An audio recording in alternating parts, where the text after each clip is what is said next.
Bonjour les gens, donc comme je vous l'ai dit, fini Secret Story, on va passer un peu aux choses sérieuses. Cette fois-ci, je vais parler de l'origine de l'univers. Alors c'est une question qui reste irrésolue en science, comme l'existence de Dieu. Si on avait résolu le mystère de l'origine, on aurait résolu aussi, je suppose, par corollaire, le mystère de l'existence de Dieu. Mais on a un petit souci par rapport à ça, c'est que, par exemple, dans le schéma narratif, vous avez une situation initiale, un élément déclencheur, les péripéties, puis la situation finale. C'est le schéma narratif simple. Et quand on regarde en science où on en est, on en est à l'élément déclencheur. On n'arrive pas à remonter jusqu'à lui. On ne sait pas quel est l'élément déclencheur qui a créé le monde. On est remonté juste un peu avant. Et on appelle ça le mur de Planck. Donc même le Big Bang, c'est pas sûr à 100%, parce que ça, ce serait l'élément déclencheur hypothétique qu'on supposerait actuellement, mais pas sûr. Alors, et donc la situation initiale, n'en parlons même pas. Donc la question d'origine, elle reste ouverte, mais elle est même pas posée en fait. C'est même pas que la question est ouverte dans le sens la question est posée, puis il y a une potentialité de réponse, c'est que la question est même pas posée, donc c'est même pas la question est ouverte, c'est la réflexion est ouverte par rapport à ça, donc par rapport à l'origine. Mais justement, je vais essayer de vous partager une hypothèse que j'ai élaborée en réfléchissant.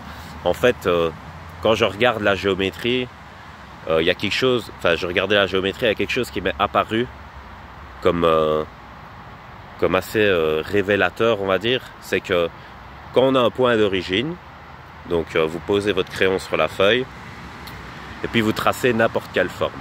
Ok, donc je peux tracer un rectangle, voilà, j'ai un point d'origine, je peux tracer un cercle, j'ai un point d'origine, je peux tracer un triangle, et qu'est-ce que vous remarquez, enfin là je le fais pas bien devant la caméra, mais qu'est-ce qu'on peut remarquer quand on trace des figures géométriques?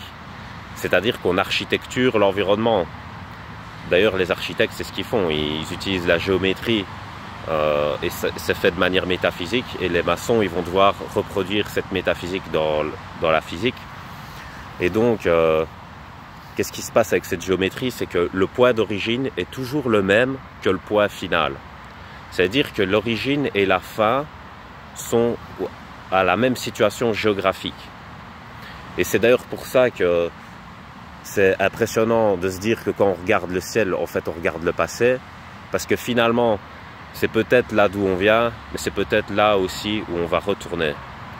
Et c'est ça, en fait, que l'être humain a du mal à concevoir. C'est parce que l'être humain est dans le déni de la mort. D'ailleurs, la science a tendance à croire que l'univers est en expansion infinie.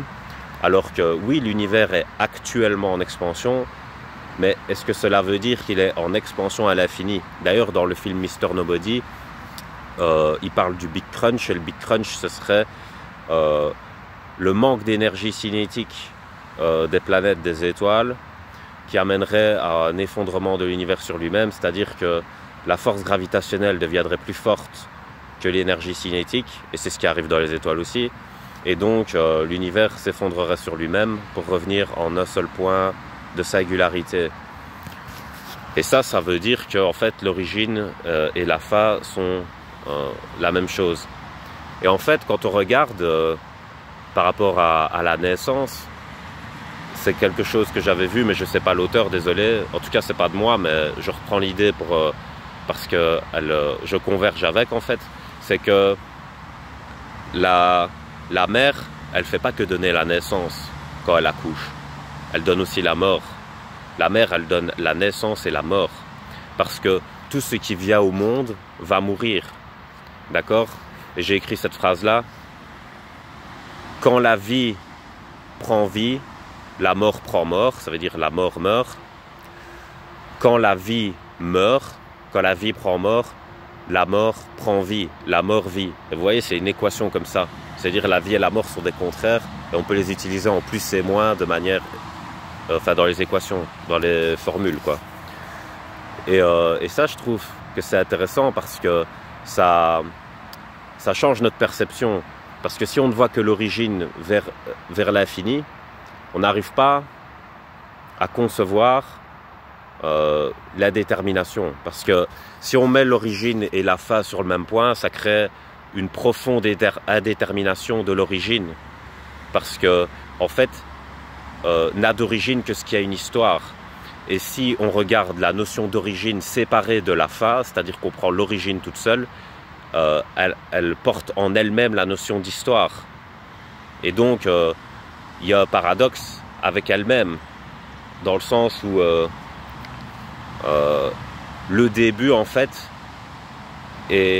serait éthérique. C'est une hypothèse, mais genre, il existerait peut-être un monde avec d'autres propriétés que le monde vivant, un monde éthérique, où il y aurait des genres de particules fantômes, donc des semi-particules qui cherchent à se compléter, et quand ces particules trouvent ce qui les complète, ça donne la naissance. C'est un peu comme le spermatozoïde avec l'ovule, quoi.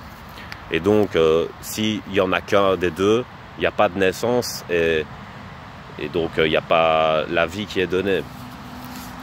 Et donc l'histoire commence comme ça. L'origine, elle est à ce point-là, en fait. Et l'origine n'existe pas avant. Ça veut dire que c'est des coïncidences. C'est des particules fantômes qui circulent. C'est un peu comme rencontrer quelqu'un, finalement. Quand on rencontre une personne, que l'histoire soit courte ou longue, il y a une origine, c'est la rencontre, et la fin, c'est soit la rupture, soit la mort. Donc voilà, tout ce qui a un début a une fin, et ça respecte bien l'équilibre de la nature.